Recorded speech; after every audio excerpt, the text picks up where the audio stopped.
দেখতে দেখতে আবারও বছরটা ঘুরে চলে আসলো কোরবানির ঈদ। আসসালামু আলাইকুম viewers, welcome to my channel best cook recipes. আজ তৈরি করে দেখাবো গরুর নালা, নিহারি কিংবা পায়া। আমরা বাঙালিরা কিন্তু বেশিরভাগই রুটি পরোটার সাথে নালা খেতে পছন্দ করি। আমি রেসিপিটি খুব সহজভাবে শেয়ার করছি।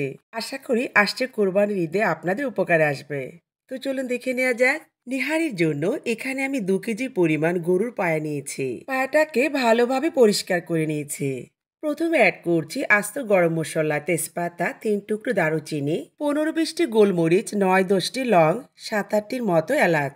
অ্যাড করছি 2 টেবিল চামচ আদা পেস্ট, 2 টেবিল চামচ রসুন পেস্ট। অ্যাড করছি 2 চা চামচ হলুদের গুঁড়ো, উঁচু করে 2 চা চামচ লাল মরিচের গুঁড়ো, তবে মরিচটা আপনাদের পছন্দ মতো দিয়ে দিবেন। অ্যাড করছি 1.5 চা চামচ ধনিয়ার গুঁড়ো, দিচ্ছি 2 চা চামচ জিরার গুঁড়ো।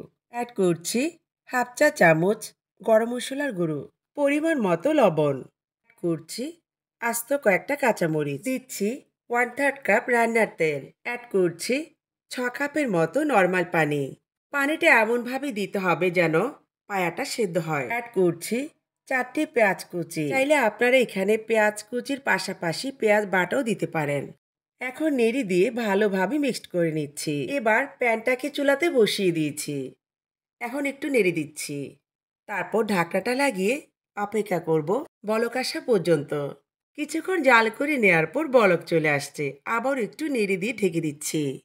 এই পর্যায়ে চুলার আঁচ কিন্তু ফুল আছে।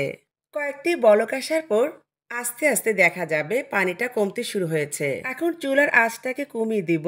কম আঁচে হাতটাকে জাল করব 40 মিনিট। 40 মিনিট পর ফিরে আসলাম।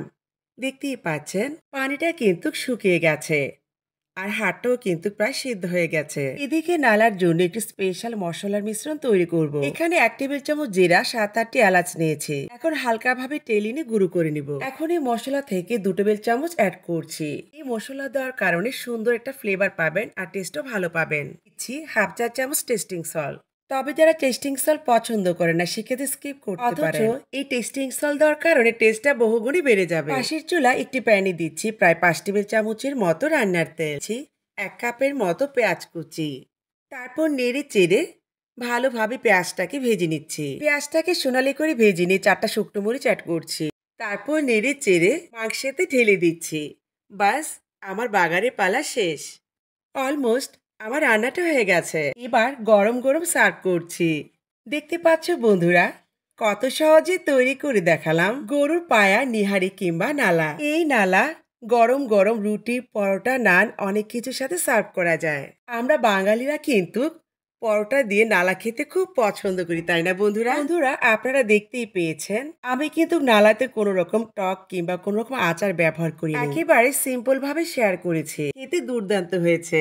ওহে ভালো কথা, আমি কিন্তু আরেকভাবে নালা রেসিপি শেয়ার করেছি আমার ইউটিউব এবং পেজে, চাইলে আপনারা সেখান থেকে দেখে নিতে পারেন। অবশ্যই ভিন্নতা আছে, দেখলেই বুঝতে পারবেন। দেখতে পাচ্ছেন বন্ধুরা মাংসটা কতটা সফট হয়েছে। আমি একটু আপনাদের দেখাচ্ছি। আমার রেসিপি যারা ইউটিউব থেকে দেখছেন চ্যানেল সাবস্ক্রাইব করে পাশে থাকবেন, আর যারা পেজ থেকে দেখছেন পেজটিকে ফলো দিয়ে পাশে থাকবেন। ভালো লাগলে সবার মাঝে ছড়িয়ে দিবেন। তো কথা আর বাড়াবো না, আশা করি আমার রেসিপিটি আপনাদের একটু হলে উপকার হবে, যেহেতু আসছে কোরবানির ঈদ।